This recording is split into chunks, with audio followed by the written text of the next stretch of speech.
Hello, everybody. I'm Annie Murphy-Paul. I'm the author of a book called The Extended Mind, and I'm here to share with you today a few of the things that I learned while writing this book. I'm a science writer who focuses on research on learning and cognition, and I first got interested in that subject when my own two children started school, and I became really fascinated by how they were learning, how their teachers were teaching them. And at the same time, as a science writer, I recognized or realized that the science of learning was a really dynamic and exciting area of research that there was plenty to cover there as a reporter. And in my search, in my years of writing about the science of learning, I started to encounter a bunch of different bodies of research that were really fascinating, lay a little bit outside of the mainstream. And I'm talking about things like embodied cognition, the idea that we think with our bodies and not just with our brains. Situated cognition, the idea that we think with the spaces in which we occupy, in which we work and learn. And distributed cognition, the idea that we don't just think with our own brains, we think with our relationships and our social interactions with others.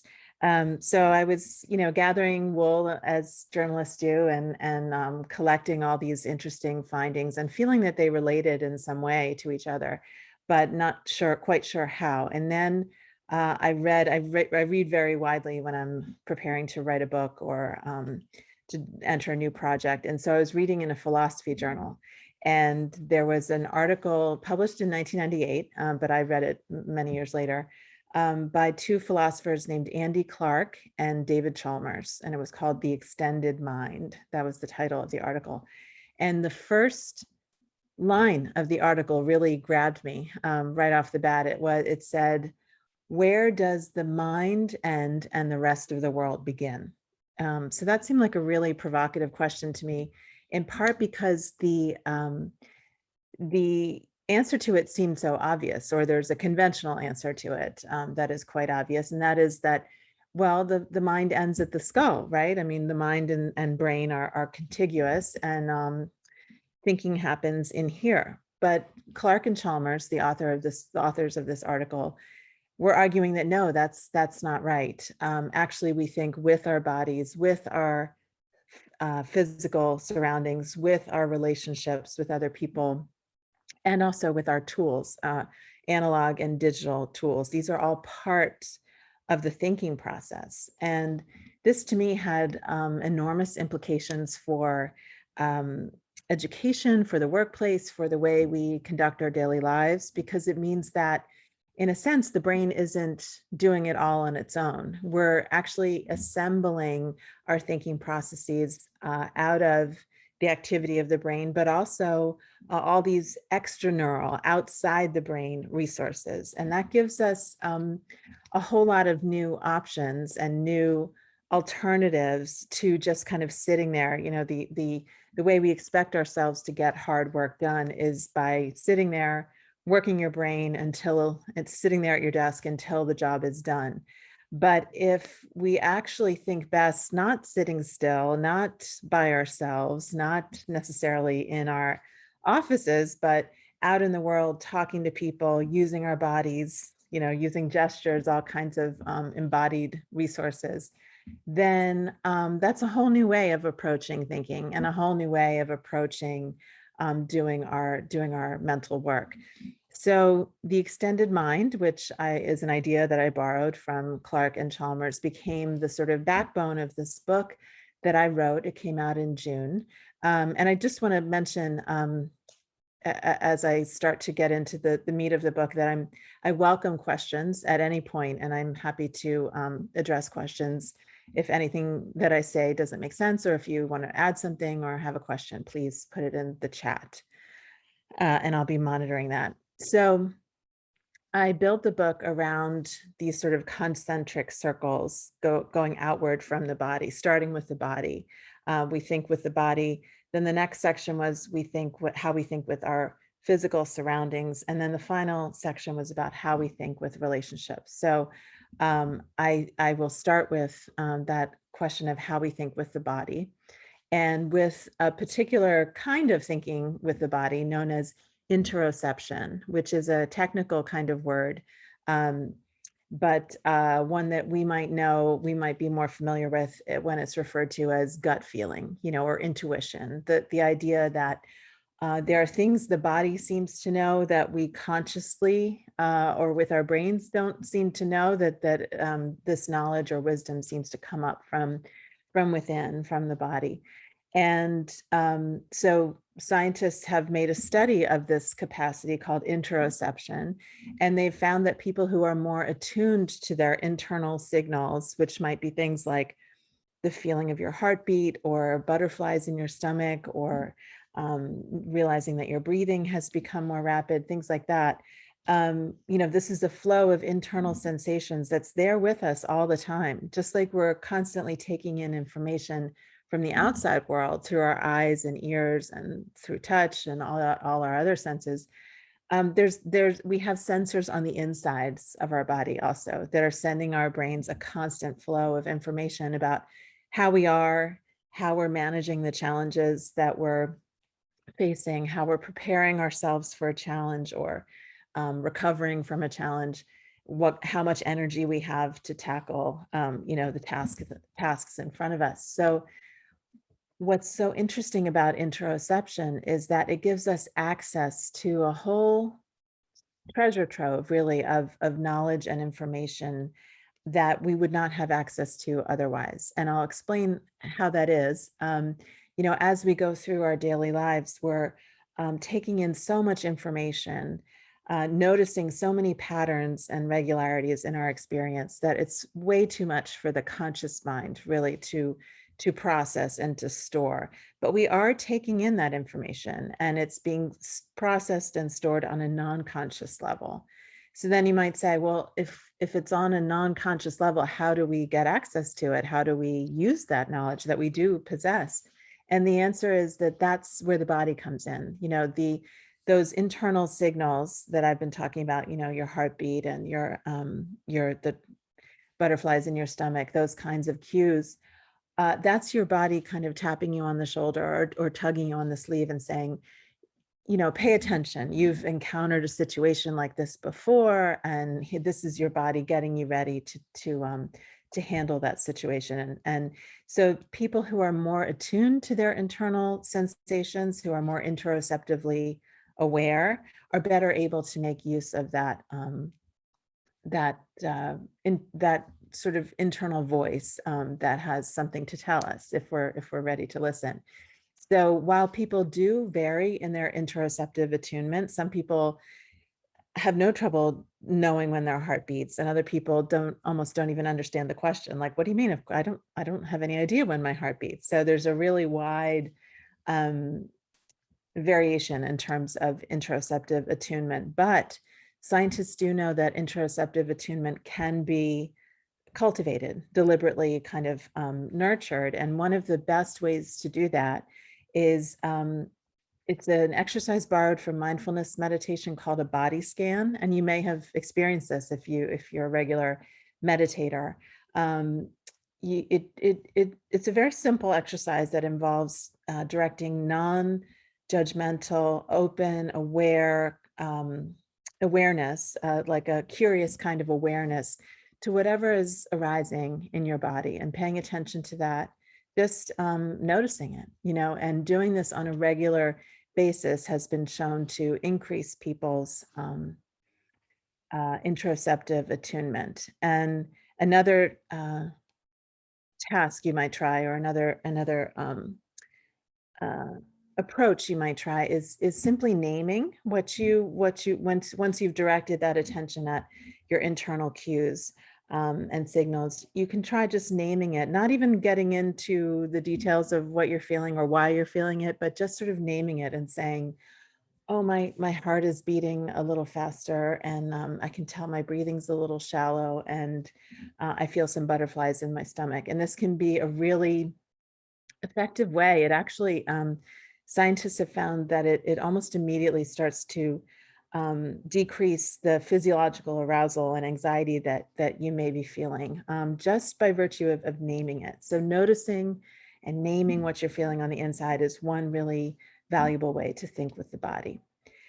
So the next way to think with the body is with physical movement. And I always think it's very interesting that we tend to separate mental and intellectual life from the life of the body and and physical activity, almost as if they are opposed. And when actually, human beings, we evolved to sort of think on our feet, to be thinking, to be solving complex cognitive challenges at the same time that we're moving and exercising our bodies. And so, the separation between mind and body that is so common in our culture, we see that reflected in the way we separate in time and in space, thinking from moving our bodies, so that we might go to the gym, but we do that like after the end of the workday, when really research suggests that engaging in some brisk physical activity right before we do our mental work makes us better able to pay attention, to control our impulses, to focus and think clearly. So what we really want to do is try to not go to the gym after work, but to build in physical activity into our workday, whether that's, a brisk sort of walk around the block in the middle of the day, or if we can manage to walk on a treadmill or use a stationary bike as we're reading or doing email, that's a great idea too. So the third way in which we can use the body to think has to do with gesture, which is something, as you can see, we all do naturally, but we tend to ignore or neglect gesture and focus so much on what people say. But really, gesture is its own channel of communication that is just as important and valuable as speech, and in fact is often a step or two ahead of what we say in words. And so it's an really fascinating, I think, finding of psychological research that our newest and most advanced and most cutting edge ideas often show up in our hands first before we're able to put words to them.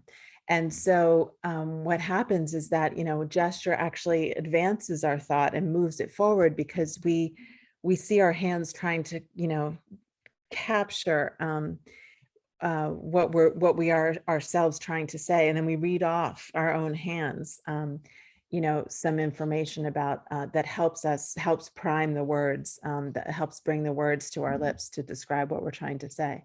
So we want to not discourage ourselves or suppress our natural urge to get gesture, which in some settings, gesture is looked upon as sort of gauche or showy or something, but really, gesture not only helps us communicate our thoughts to others more clearly and more memorably, it also helps our own thinking processes. So we speak more fluently and more coherently when we're able to freely gesture.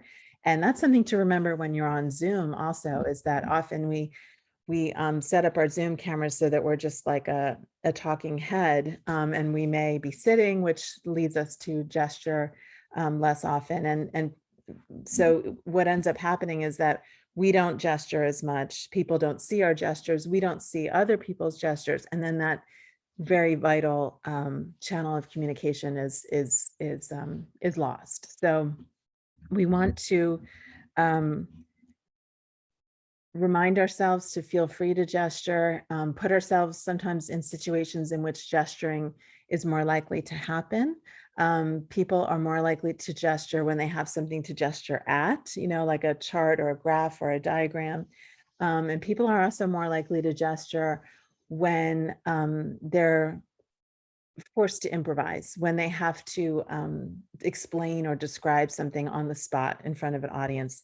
That's very cognitively taxing. So we tend to offload some of that mental work onto our hands. We end up gesturing more.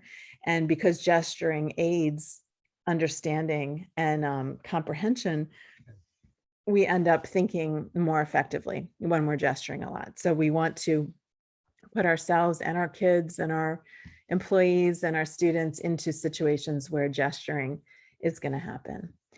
So the second part of the book is about how we think with our physical surroundings. And this is one way in which the very common metaphor of the brain as computer is really misleading, because a computer operates the same no matter where it's located. You know, my laptop is working the same right here in my home office, the same way that it would if I took it to a park outside and it was, you know, in nature. It would just work exactly the same. But human brains aren't like that. They're exquisitely context sensitive. They think differently depending on where they are. And one of the most vivid examples of that is that we think differently when we're in nature. You know, if you think about it, this life we live these days as modern people, where we're inside almost all the time, that's a very recent development in the scale of human, of how long humans have existed. We actually evolved outdoors, and as a result, the kind of stimuli, the kind of information that's found in nature is very easy for our brains to process. It's very effortless for our brains to process the kind of information and stimuli that are found in nature, as opposed to, you know, the sharp edges and fast moving objects and loud noises of like an urban setting, or, you know, the very artificial, in a sense, structures that surround us when we're inside, when we're in an interior. The color palette of the outdoors, the sort of gentle movements and pleasantly kind of diverting experience of being outside, that has a very specific effect on our attention spans. It turns out that it's very restorative of our attention. Our attention, our ability to pay attention gets drained very quickly by being in those challenging kind of urban settings, or by the kind of focused, hard-edged, you know, concentration that we have to exert on our work, on our learning and our work. Whereas being outside restores our attention. It kind of refills the tank, so that if we spend some time outside, we can come back to our work with a full tank of attention, you know, a fully restored ability to pay attention and to concentrate and to focus. So another way that we can think with physical space is our interiors, the way we arrange our interiors.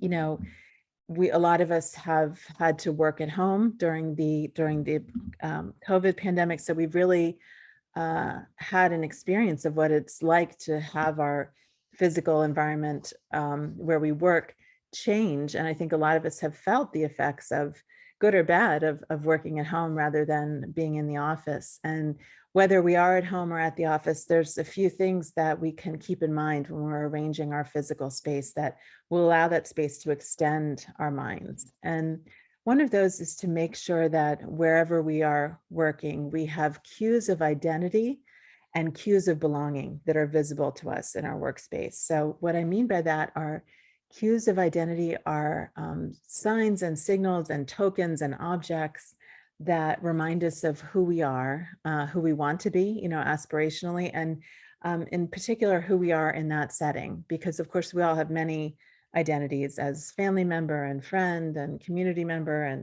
and also worker or thinker or professional. And when we're in that workspace, perhaps especially when we're at home and trying to build that separate mental space for ourselves within the home, we want to surround ourselves with cues that remind us of our professional identities, and that have some meaning for us in that regard. And then cues of belonging remind us that we're not alone, you know, that we are united with other people in common efforts. And so cues of belonging really are tokens and mementos of valued groups to which we belong. So furnishing our physical environment with cues like that can really help us think more effectively in that space. So the final way that space can extend the mind is what I call the space of ideas, which is really, it has to do with the fact that we do too much in our heads, and it actually is much more effective and efficient to offload the contents of our minds onto physical space, whether that's a big whiteboard or a bunch of post-it notes or even a multi-monitor setup, with our computers, like having multiple large monitors instead of a small screen. And what happens when we offload the contents of our minds in that way is that we no longer have to expend the mental effort to keep those things in mind. They're stable. They have a life of their own outside of our heads, and so we've freed up some mental bandwidth to think about that content or that information or those ideas. So another thing it does is that we've spread it out in space, and we can then work with those ideas and that information in a different way. In particular, the brain really evolved not to ponder complex, abstract ideas or concepts, but instead it really evolved to manipulate physical objects or to navigate through a three-dimensional landscape. And we can harness the brain's ability to do those things so easily and effortlessly and effectively when we effectively turn ideas and information into physical objects, like post-it notes that we can manipulate and move and change their position. Or when we treat information and ideas like a three-dimensional landscape, like if we have a big concept map laid out on a whiteboard, we can actually use these embodied resources that come so naturally to us as human beings. I'm thinking about things like spatial memory, remembering where things are, or proprioception, which is the sense of where your body is in relationship to other things in the space where you are. And all those embodied resources, which actually allow us to think more intelligently, get wasted when we keep everything up here. So extending the mind with the space of ideas is really about getting ideas and information out of your head and into physical space. So the final section of the book is about thinking with other people. And the first way we do that is by thinking with experts. And, it was once the case that the way people learned in a classic kind of apprenticeship was that the master would show the young tailor or blacksmith or shipbuilder how to do something. The apprentice could watch that being done, could try it themselves, could be physically guided by the master who was teaching the apprentice. But these days, so much of what we do is inside our heads, is cognitive work. And so we need to develop what some researchers call a cognitive apprenticeship. We actually need to make our thinking processes visible to the novice, to the beginner, so that they can begin to emulate what we do. And in fact, I'm a big fan of imitation and emulation as a way of learning, although I know that imitation has a kind of bad reputation in our culture these days because we tend to celebrate and really valorize originality and being the first to think of something, being first on the scene. But really, imitation is a very efficient and effective way of mastering a new body of knowledge. And so it's my wish that our culture could embrace the fact that the way many of our most famous inventors and artists and authors have become masters in their own right was that they apprenticed themselves to the masters in their own fields and imitated them until they were able to put their own spin and their own take on this body of knowledge that they learned initially through modeling and imitation. and emulation. So another way that we learn from, or that we think with other people, is when we think with peers. And there are, again, as I said before, that when I was talking about how we tend to separate mental life and physical activity as if they're two different things, we do the same with social life, as if mental life and intellectual life is separate from social life. You know, you do your thing at work, doing all your difficult thinking, and then you go for a drink with colleagues after work. Social life is something perhaps a little bit trivial or frivolous, and certainly not something that you need to bring into the office. But in fact, you know, human beings are so deeply and fundamentally social, and they're social all the time. That doesn't turn off when we enter a classroom or an office. And so what we actually want to do is harness our powerful social brains in the service of learning and working. And some ways that we can do that are some really some social activities that come very naturally to human beings. Often these are things that we do if we're given time and space to do them, such as storytelling. You know, if workers are given time to get together in an informal way, they will almost automatically begin swapping stories about what's happening to them at work and how they handled it. And that's exactly the kind of information that you want employees sharing with each other. It gives them all this kind of tacit information about how to handle situations, what to do when and how, which it can't really be captured quite as well in, like, you know, a set of explicit instructions or like a manual. Those the granularity and the groundedness of stories make them a really effective way of sharing information. So storytelling, teaching others. It turns out that when we teach others, it's actually the teacher who often learns the most, which those of us have taught have probably experienced that. And debating and arguing, creating constructive kind of controversies where we're getting at the core of something interesting and perhaps something it's still a live issue. In other words, you know, the way we present information to employees and to students so often presents the information as if it's already settled, it's already conventional wisdom, it's the consensus view, when really there's almost always a controversy, a sort of a question that has two sides, and that makes it interesting and vital to us in a way that just receiving the kind of being given the received wisdom is not. You know, when you think about if you read a novel or if you watch a movie, if there's not a conflict or some kind of question about the fate of the characters introduced within the first few pages or the first few minutes of the movie, you're probably going to put that book down or turn that movie off, because there's nothing to keep you interested. And yet we give our employees and our students information that's really been drained of all conflict or suspense or question. So I think, you know, bringing back in those social activities again of storytelling, teaching, debating, and you know, arguing your way to a solution together. Those are all really good ways of harnessing the social brain. So the final thing I'm going to talk about today is thinking with groups. And this is something a lot of us have missed out on for the duration of the pandemic, because we've all been a bit isolated in our own homes.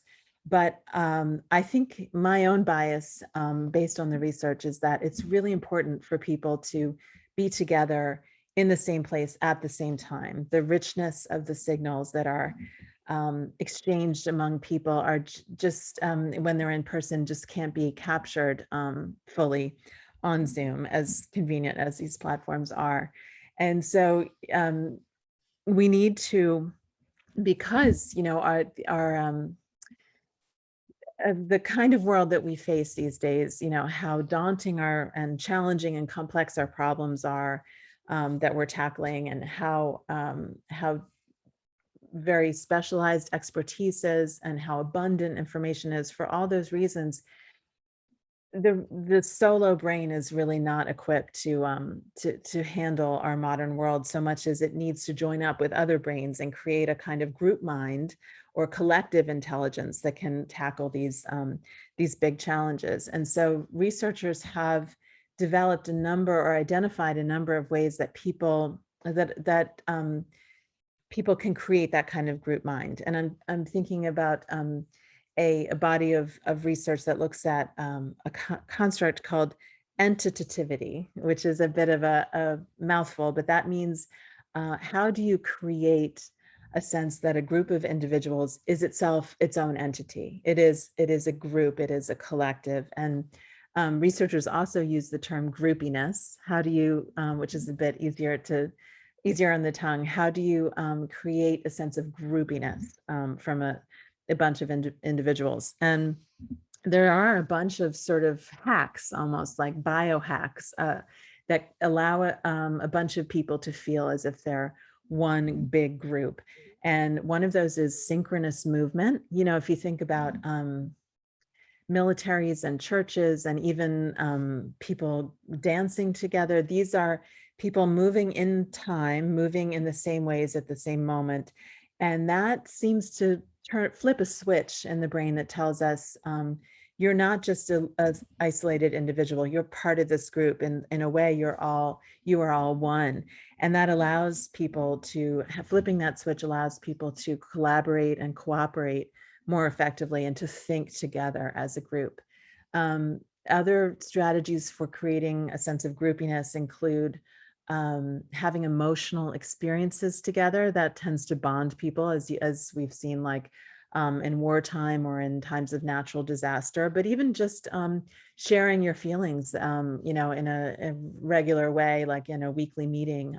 If you go around and share a little bit more than you might usually in an office setting, that kind of emotional connection can really bond a group together and allow them to think better together. A couple other ways of creating groupiness are having intense physical experiences together, whether that means, you know, going for a run together or going to an exercise class together, or even, I love this example, eating spicy food together, because spicy food tends to increase our physiological arousal, makes us sweat a little bit, it raises our blood pressure. And that fits in with the final suggestion I have for creating a sense of groupiness, which is to engage in rituals together. And rituals can be as simple as something like sharing a meal. And of course, this is a time-honored way that human beings have signaled that they are a group, is by eating together. And in addition to that tip I just shared about eating spicy food, it turns out research tells us that sharing food family style, eating from the same big dishes, also creates a stronger sense of groupiness. So I hope you've been able to see some evidence of what I suggested at the outset of this talk, that the extended mind just gives us so many options and alternatives to sitting there and working our brains, you know, which has been sold to us as the way that you get hard work done.